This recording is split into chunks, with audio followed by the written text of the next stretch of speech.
Elizabeth II, Queen of the United Kingdom, at the service of her country for 60 years. There's nobody else on earth that has that experience.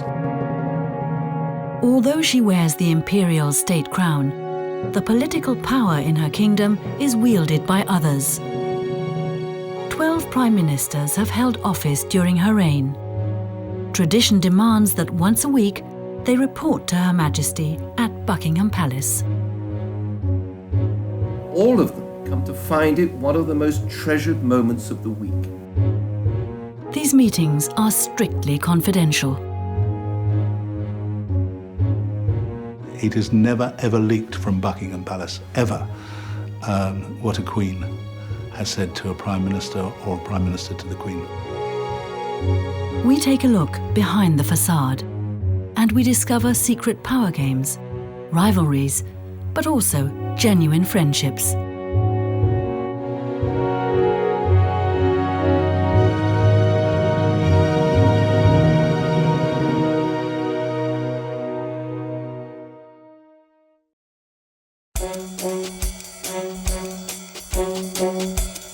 The British love their Queen, maybe because she doesn't talk much, certainly not about politics. I'd love to get inside her head because she has known every statesman, every leader, every head of state, every prime minister, every president for 60 years.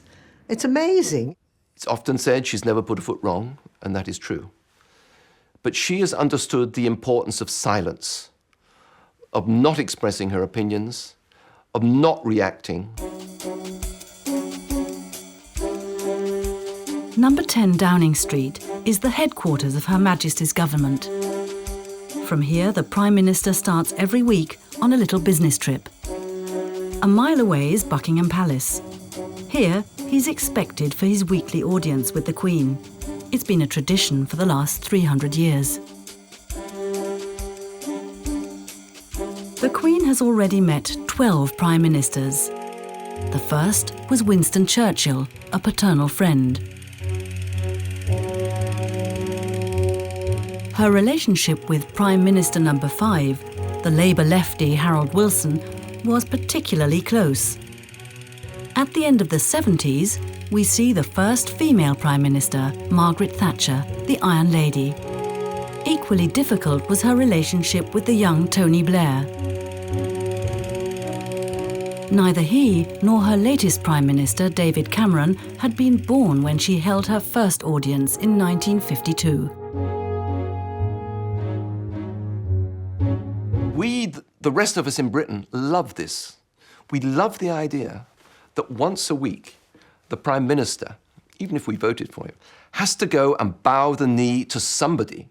That's his greatest significance of all, that once a week, the powerful Prime Minister with all his connections and everything has to go and give an account, has to literally bow the knee to somebody who represents something bigger than him.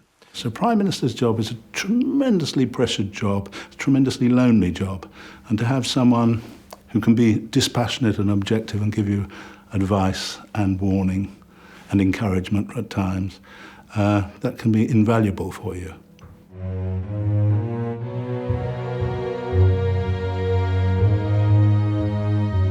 During the audience, the Queen listens more than she talks. But she's always well prepared and guides the conversation by asking the right questions.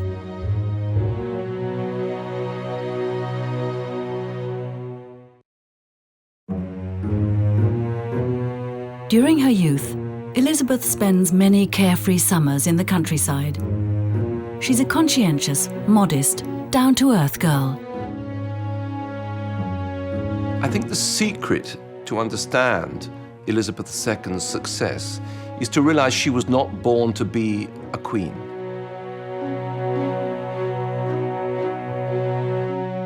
For the first 11 years of her life, she was royal. She developed all the reverence for royalty for her grandfather, George V. But there was no prospect of her becoming queen, so it never went to her head. I think the fact that she is not a conceited person is the essence of her success.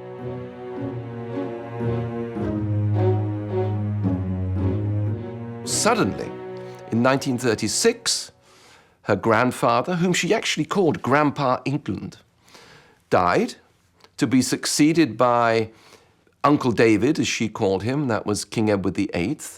And within months, King Edward VIII is wanting to marry an American divorcee. He's being thrown out of his job by the British people.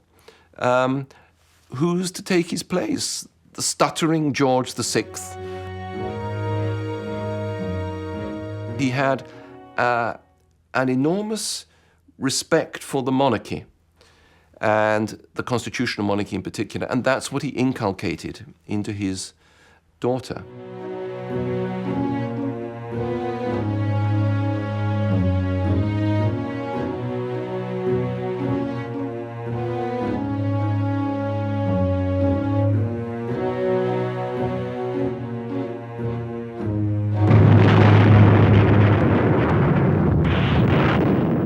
Years after the coronation of her father, George VI, the Second World War breaks out.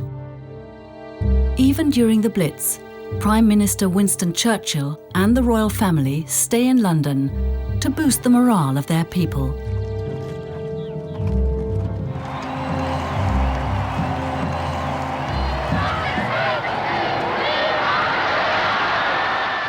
During the victory celebrations on the 8th of May 1945, 1 million Britons celebrate Elizabeth's family and their Prime Minister.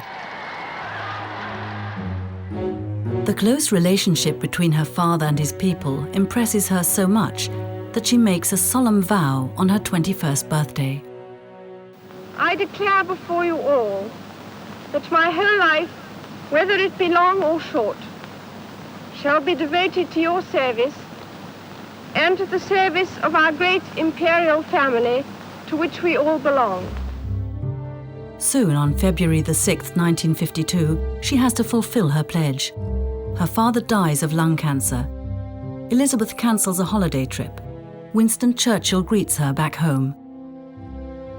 Everybody who lived through it will remember the moment when the door opened and this young girl appeared at the top. The first time, really, of many occasions in her reign, that she brought reassurance to the country.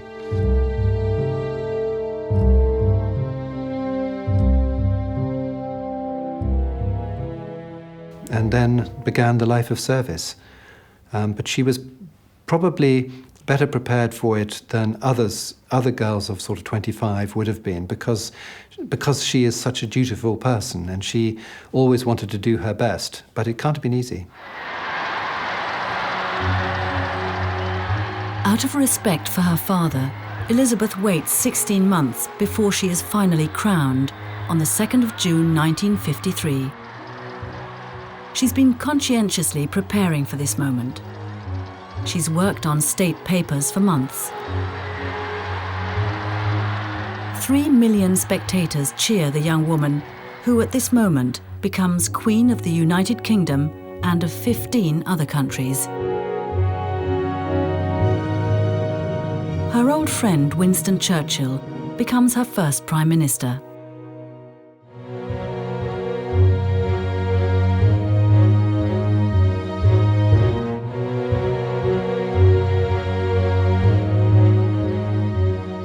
The 78-year-old Churchill has known Elizabeth since she was born.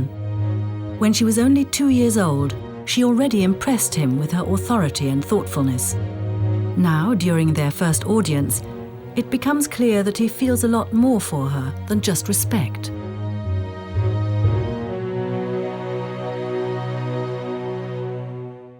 I think there's a sense in which all the Queen's prime ministers have been in love with her to a certain degree, but it was most overtly displayed by Churchill. He made no pretense at it. There were tears in his eyes when he welcomed her.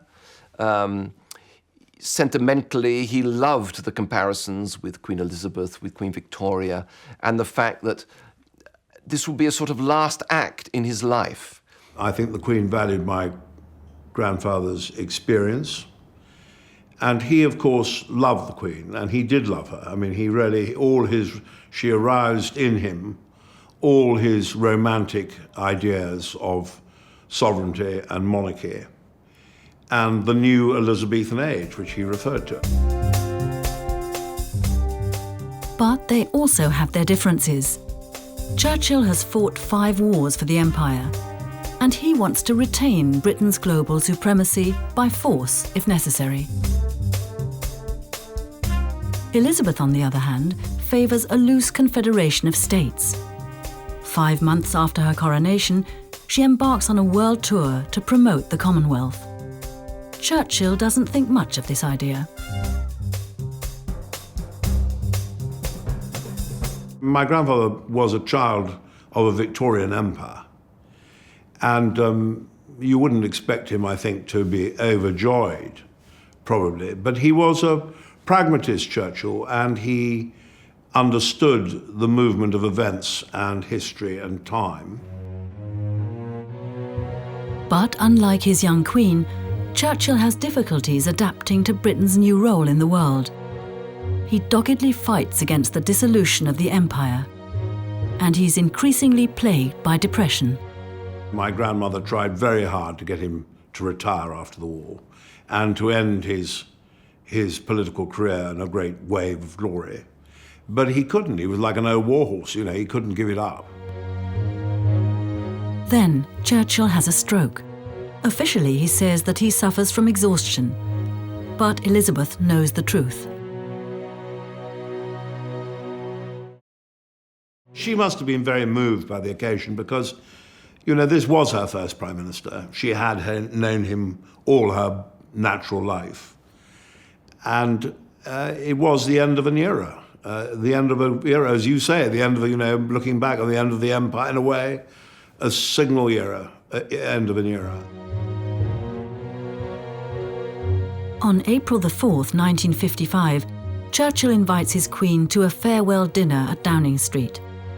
3 days later, he leaves office.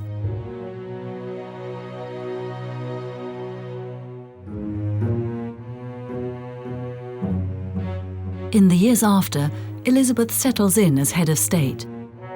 Each year, she opens Parliament in a lavish ceremony. And each year, she reads a speech that she hasn't written. The Prime Minister puts his words into her mouth.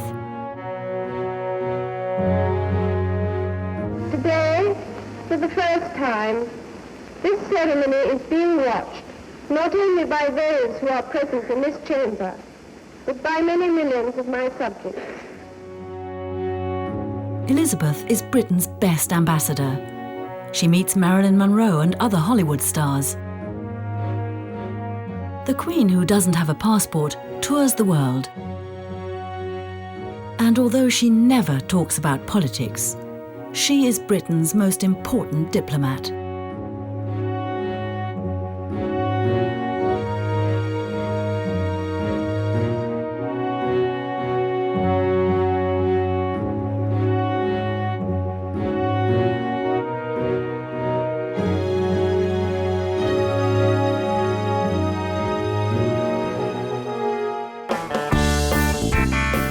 Back home, her kingdom is in upheaval. The 60s usher in a new era. The young rebel against everything that smacks of tradition.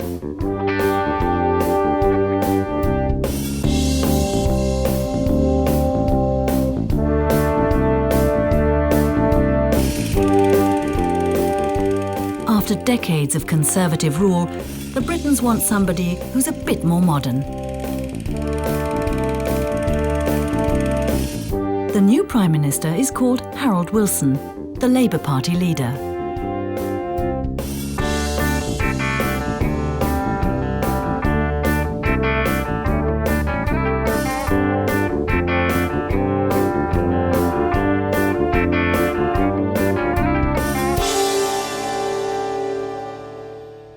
Everybody, the establishment, were absolutely terrified of Wilson when he was in power. I mean, what was he going to do next?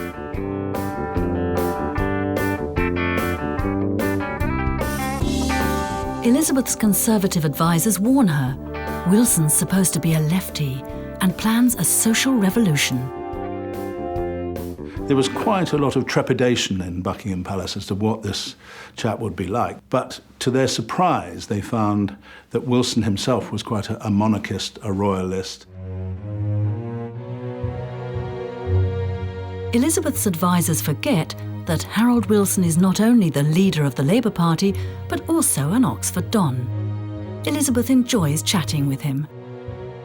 Wilson, I think, was the first to treat her as an equal and not look down on her, and certainly to make it clear that he wasn't looking down on her.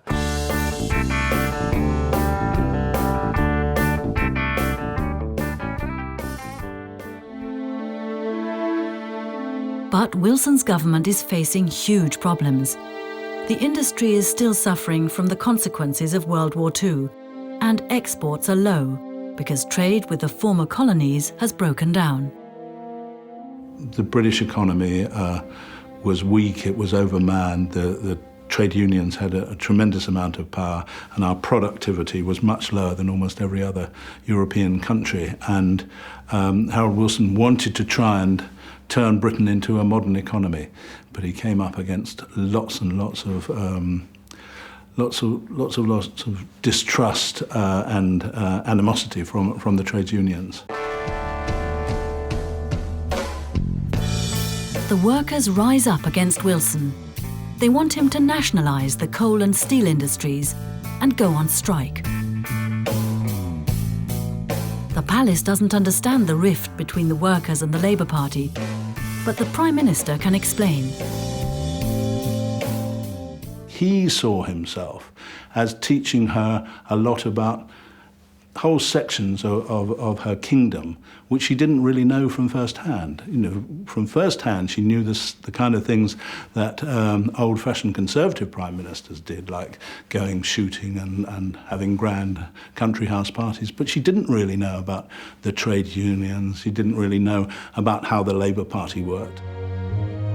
On the other hand, the Queen surprises her Prime Minister with her detailed knowledge of politics.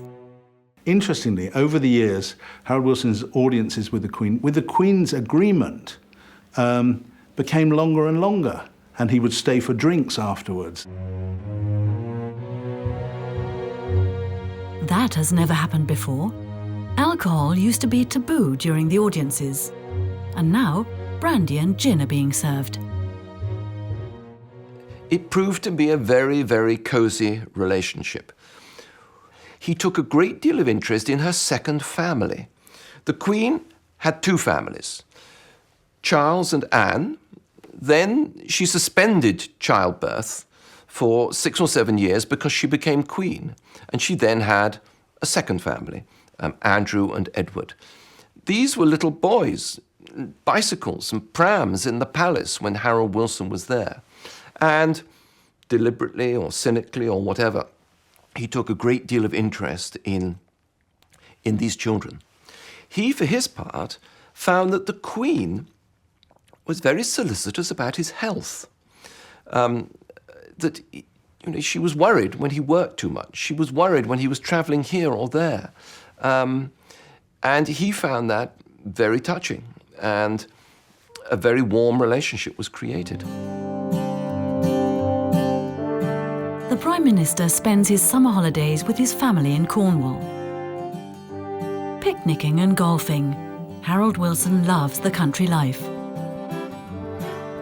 Just like his Queen, she traditionally spends her summer holidays up in Scotland and invites all Prime Ministers for a weekend to Balmoral. On the second day, a big barbecue is cooked. And it's cooked by the Duke of Edinburgh, and the Queen herself does the washing up. And Harold Wilson thought it was great to go to Balmoral.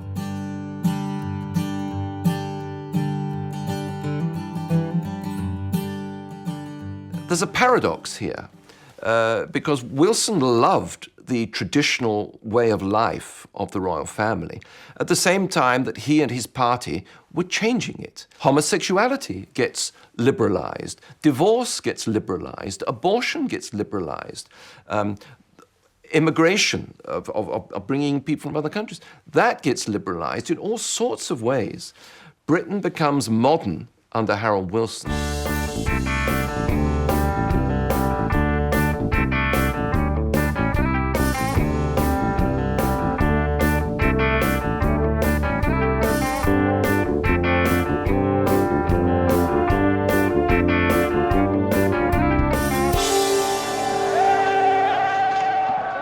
In the industrial cities of the north, the riots are becoming more violent. High inflation rates, unemployment, and endless strikes turn Britain into the sick man of Europe.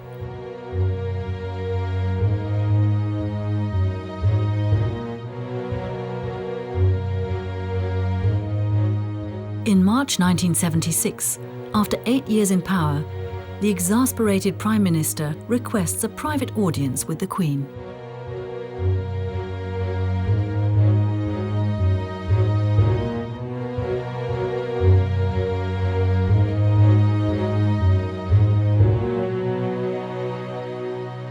No one ever really knows 100% why Harold Wilson resigned, but those closest to him believe he knew that he was losing his faculties. His memory wasn't what it had been. He was repeating himself. He was drinking quite a lot. He needed quite a lot of brandy before he answered Prime Minister's questions in the House. And I did ask him myself about why he resigned. He said, you know, it's because I've been here so long that I've seen the questions coming round, and they're coming round again and coming round again, and I don't have any new answers. So I decided it was time to go.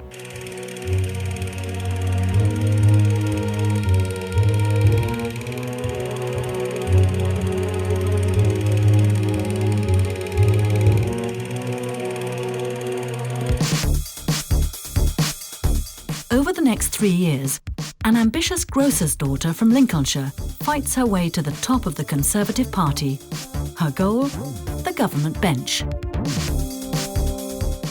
Margaret Thatcher became Prime Minister in 1979, and she was determined to confront what she saw as the enemies within, the enemies of the state, by which she largely meant the trades unions, and to try and crush union power. And the scene was set for bloody confrontation. Yes, I am an Iron Lady.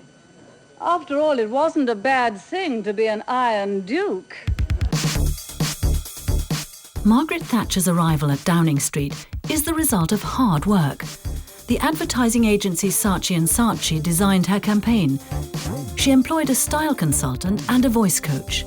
She leaves nothing to chance. Well, she was talkative, incredibly argumentative, loved arguing.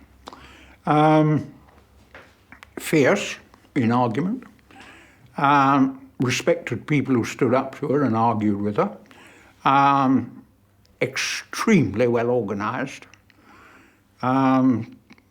punctual, did her work overnight, you might say an official's dream.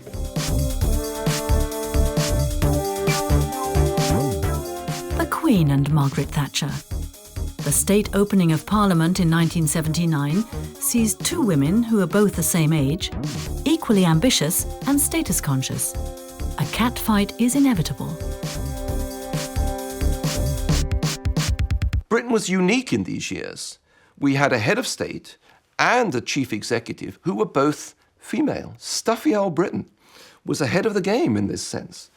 And you have these two women, a woman who loved confrontation, that's Mrs. Thatcher, with a woman, the Queen, who'd do anything to avoid an argument. I mean, one of the reasons the Queen is a successful constitutional monarch is that she much prefers to agree than disagree. She hates a row. I don't think that the Queen and Margaret Thatcher hated each other, but I think there were lots of elements, certainly in the early days of their relationship, where they rubbed each other up the wrong way.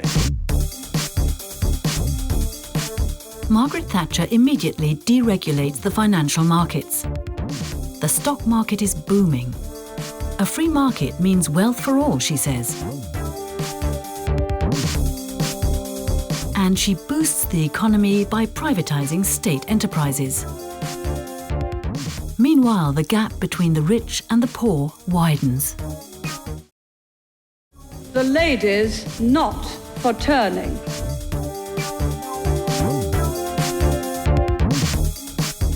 She quells protests with force.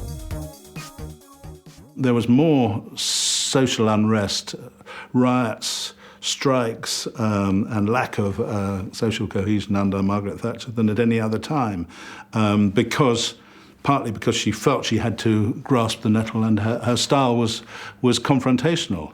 And there is evidence that the Queen herself was deeply unhappy about what went on for a lot of the time under Mrs. Thatcher. Whenever she goes to see the Queen, she reverts to the grocer's daughter. Thatcher always arrives a quarter of an hour too early for her weekly audience. And every week, the Queen lets her wait for 15 minutes.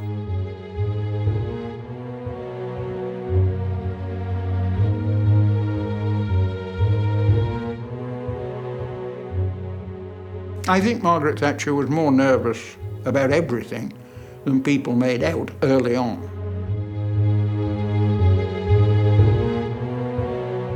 Margaret Thatcher was extremely respectful of the monarchy. She is a monarchist, and she was very respectful to the Queen. You've only got to look at her curtsying to the Queen to realise just how much respect there were. I mean, she went so low that I sometimes wondered whether she would get up again.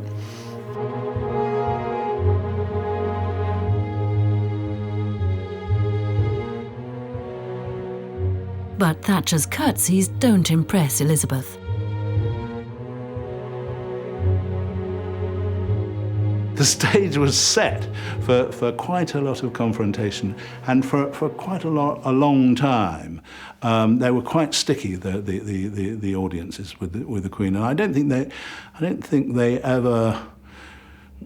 Mrs. Thatcher is not someone that you can just sit down and kick your shoes off with and sort of have a glass of whiskey late at night. They were both quite aware of their own status. I mean, one of the best examples of the Queen and Thatcher not quite getting on was that Margaret Thatcher apparently rang up the palace one day to say that she was going to a big dinner that night that the Queen would be at, and she wanted to know what colour the Queen was wearing so that she wouldn't clash with the Queen.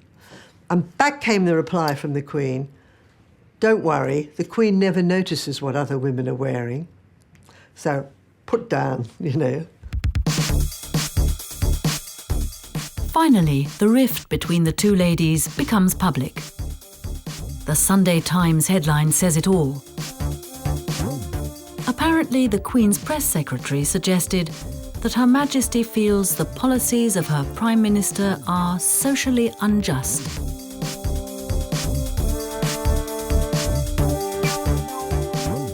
Thatcher's advisors are horrified. Elizabeth responds immediately and sorts out the matter in her own way, quickly and discreetly. When the story came out, Mrs. Thatcher was staying with the Queen in Edinburgh, at Holyrood House in Edinburgh. She had a big dinner, and she put Michael Shea, the press secretary, who was being fingered as the source of the story, between Mrs. Thatcher and the Queen herself. And Michael Shea apologised to Mrs. Thatcher and said, "Look, I'm sorry this story's come out like this. It's not what I said." And Mrs. Thatcher leant over to Michael Shea and said, There, dear, don't get upset. We're quite content about this." But in the manner of the way the palace works, Michael Shea somehow left his job a few weeks later.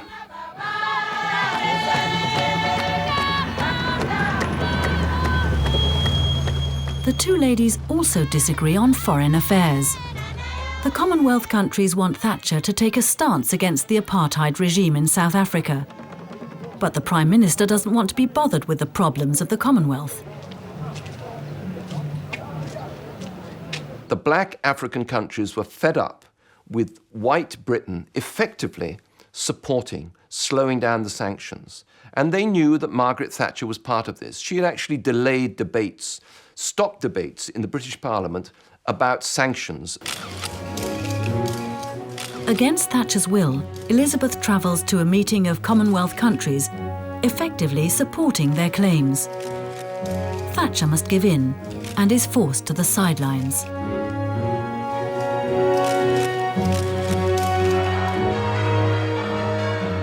And at home, the royal family is more popular than ever. On July the 29th, 1981, Prince Charles marries Diana Spencer. On the day, it was wonderful. It was just, the whole nation celebrated. You know, it was a lovely fairy tale love story. There's never been another wedding, in my view, that could equal it. It was just wonderful. The bride was the most beautiful. The whole world was interested in that wedding. The sad thing was that the prince wasn't.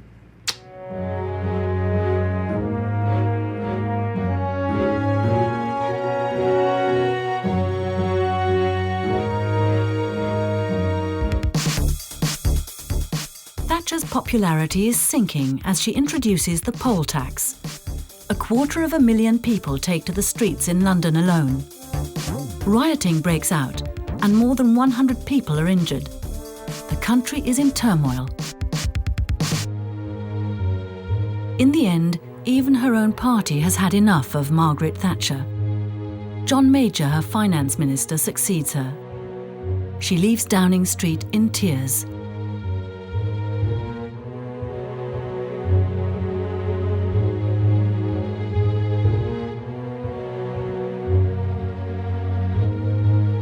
In this difficult time, Elizabeth is showing sympathy towards her beleaguered Prime Minister.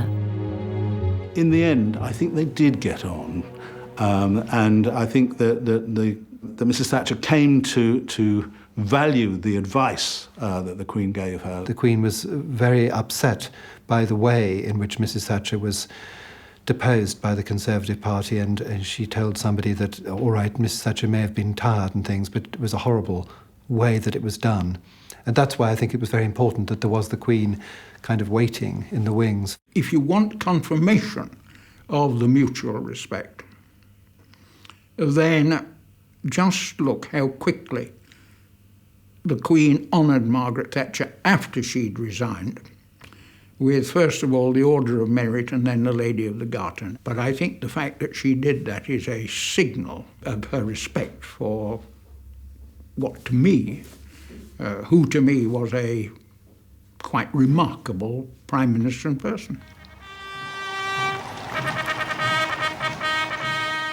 Politically, Elizabeth's kingdom returns to normal. But suddenly, her family life becomes a target for the tabloid press. In 1992, her son Andrew and his wife Sarah separate, and then Charles and Diana's marriage breaks down. The poor Queen, you know, I was thinking, gosh, she's been on the throne a long time and now it's all falling apart. She was called the mother of a dysfunctional family. They all thought that, you know, it was her fault that her children had bad marriages. I mean, the monarchy was under threat because people thought, well, what's the point of having a monarchy like that? You know, they're all scandals going on all the time, and it was just a disaster. And then suddenly in December they announced that Charles and Diana would separate. Everybody thought, God, what else can happen? It's terrible. And then suddenly Windsor Castle burst into flames. It was on fire. An electrician left some hot object around and it set fire to the curtains, and then the whole place went up. And in a funny way, although it was another disaster, it gained some sympathy for the Queen. They thought, oh, the poor woman, what else can go wrong, you know? During a reception in November, the Queen admits that she is shaken. 1992 is not a year on which I shall look back with undiluted pleasure. In the words of one of my more sympathetic correspondents, it has turned out to be an annus horribilis.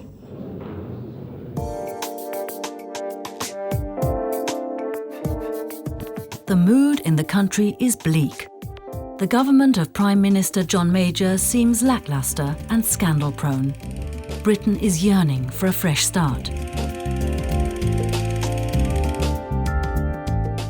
43-year-old Tony Blair is the Labour Party's new hope. He looks fresh and promises to change things. Victory at the next general election. And indeed, on May the 2nd, 1997, Tony Blair enters Downing Street with a landslide victory.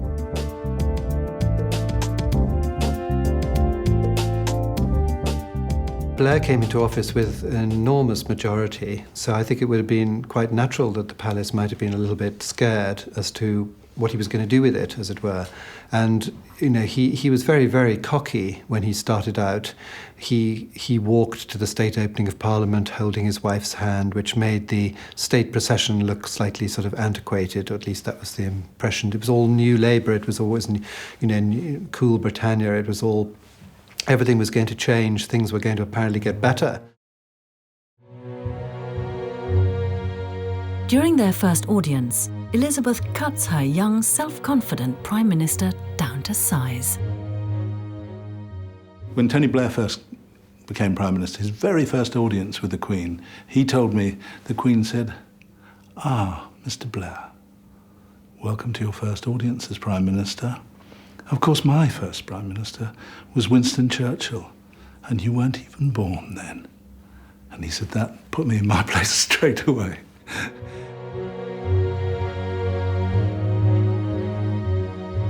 However, after a while, Tony Blair seems to enjoy the audiences with his Queen, but large sections of his party think the monarchy is out of date. His own approach to the monarchy was a little schizophrenic, because for the Labour Party, it was important to demonstrate to many of their supporters that they were a modern party who were not overly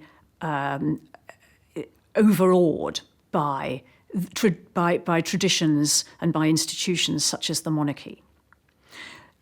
But on the other hand, they were also determined to show that they were now a responsible party in power, doing the things that any party with a large majority does.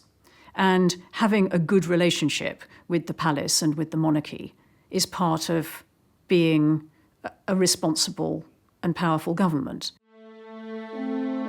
On August the 31st, 1997, 3 months after Blair takes office, Princess Diana dies in a car accident. Her death turns into a test for the relationship between the Queen and her Prime Minister. Elizabeth is on summer vacation in Balmoral. She hears the news of Diana's death in the morning. The Queen's first concern was her grandsons, William and Harry. She said to Prince Charles, "We must take the radios out of their rooms." Then she clicked on the television across all the channels, and of course every channel had pictures of the dead princess, the crash. Her life was endlessly rehashed. She said, "We've got to get them out. We've got to get them up on the hills. Organize a barbecue for them this evening." Her preoccupation was with her own family, and she forgot that she had another family down in England, us, all weeping and laying our wreaths and feeling that we had been deprived. And when she did come to think about us, she shrugged her shoulders and thought, well, you can all get on with it. Tony Blair, however, comforts his grieving nation straight away. Just hours after the accident, he steps up to the microphones. Prime Minister, can we please have your reaction to the news? I feel like everyone else in this country today, utterly devastated. Our thoughts and prayers are with Princess Diana's family, in particular her 2 sons, the 2 boys. Our hearts go out to them. She was the people's princess. And that's how she will stay, how she will remain in our hearts and in our memories forever. Tony Blair summed up those feelings of shock and devastation that most people in the country felt.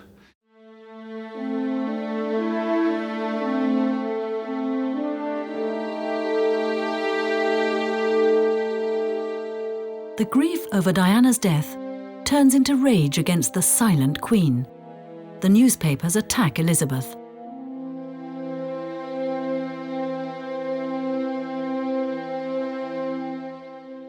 The extraordinary emotions that came out in the country, the gap between that and the way the royal family seemed totally standoffish and everything like that. And Blair did advise the Queen via Prince Charles as to how she, the Queen, should behave. And he'd only been Prime Minister for about 3 months. To be advising the monarch as to how she should behave towards her own people was quite a tricky thing. The Queen and her Prime Minister confer every day. He urges her to address her people.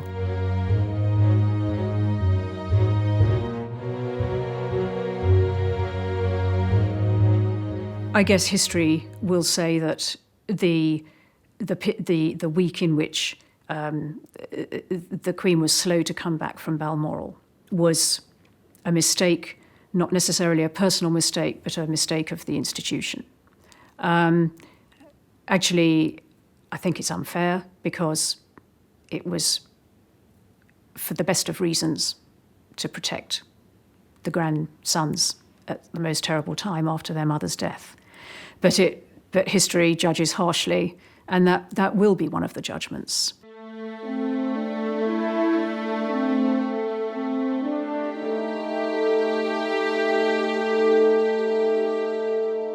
Five days after Diana's death, Elizabeth finally returns to London.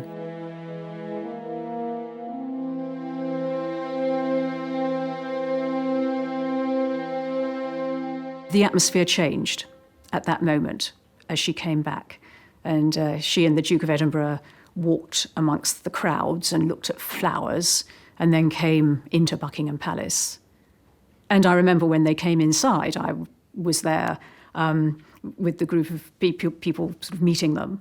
And we were all talking, and they were in some ways as puzzled as everybody else with what had happened, with the phenomenon of so many people.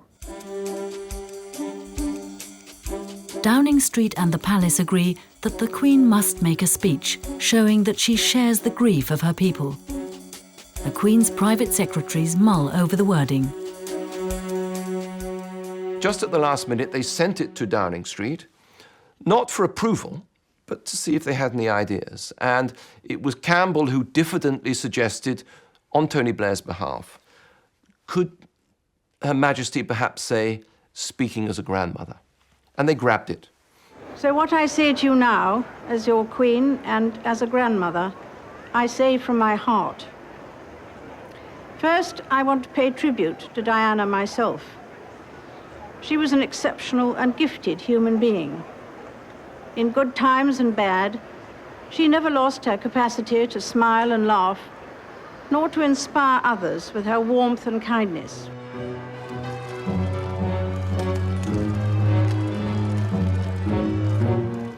Thanks to Blair's bright idea, the Queen wins back the hearts of her people. But her relationship with the Prime Minister remains difficult. At her 50th wedding anniversary, Blair blabs about the highly confidential audiences. For a moment, Elizabeth loses her eternal smile. Actually, Your Majesty's closing words to me at Buckingham Palace on Tuesday at the end of our weekly session were, please don't be too effusive. No British Prime Minister can afford such a mishap. Maybe one of the reasons why Blair's audiences with Elizabeth are often over after just 20 minutes. You are our Queen, with a keen sense of humour and a mean ability for mimicry. Tony Blair's own memoirs about the Queen are quite interesting in terms of how you get on with the Queen. He said, sometimes you can let her be matey with you, be sort of friendly and informal with you, but you should never try and do that with her, because if you do, then you get the look. And it's quite interesting, because Tony liked to be matey with everyone. 9/11, a global catastrophe, and a new trial for the relationship between Tony Blair and Elizabeth. Tony Blair immediately sidles up to US President George W. Bush. Together, they declare war on terror.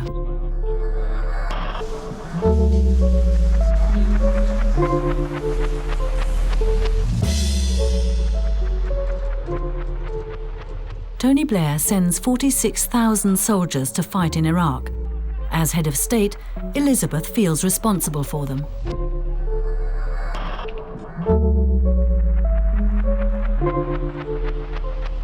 The concern that the Queen had was for her own forces, the Royal Navy, the Royal Air Force, the Queen's Army, because there were many reports about how ill-equipped they were to deal with desert warfare, and they didn't have the right clothing, the right protective equipment, or even the right ammunition and hardware. And I'm sure that the Queen, during those audiences, would use the Socratic method. Mr. Blair, do you think you may have read this report, and that kind of thing? In 2007, the Daily Telegraph reports that Elizabeth doesn't agree with Tony Blair's policy. She apparently thinks he neglects the Commonwealth and is too close to America. The coalition with the United States puts too much burden on British troops.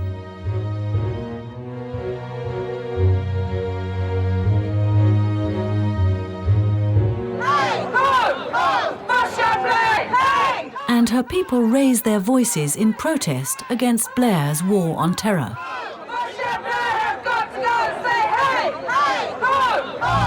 On the 27th of June 2007, Tony Blair hands the power over to Gordon Brown. Au revoir, auf Wiedersehen and arrivederci. And that is the end.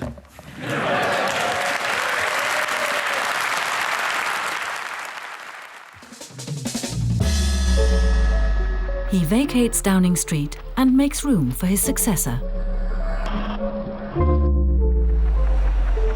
The farewell is simple. The Blairs simply disappear to their Sedgefield constituency.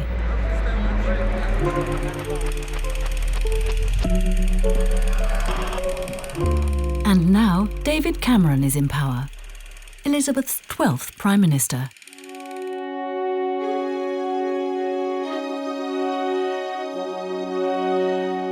When he was born, she had already been Queen for 14 years.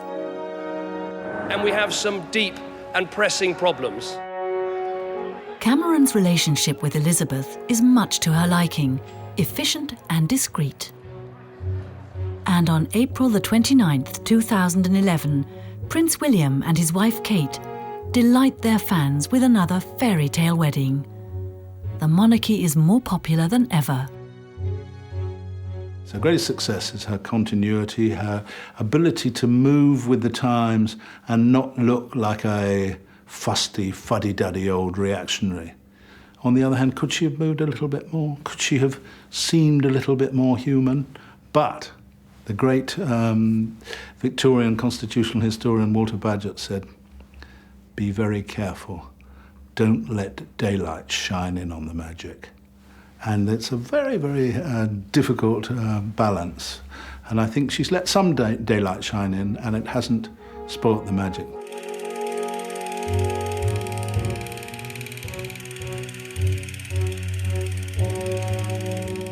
Discreet and reliable. That's how 12 Prime Ministers have experienced the Queen. The governments come and go, but the Queen stays on. She is the symbol of continuity.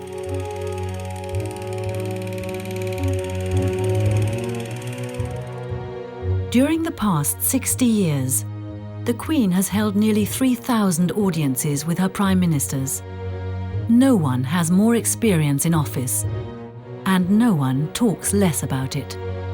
The Queen herself has only ever once talked publicly, very briefly, about the audiences. And she said, I've had quite a lot of prime ministers since Winston. Some stayed longer than others. And I think when they come to this audience, they can unburden themselves. They can really tell me what's going on. And I feel, she said, I'm like a sponge. It all goes in. Some goes out of the other ear, but none of it ever comes out in public. It's all there, and I remember. Elizabeth's power lies in her acts, not in her words. My lords, pray be seated. She has never openly meddled with politics. My government's legislative programme.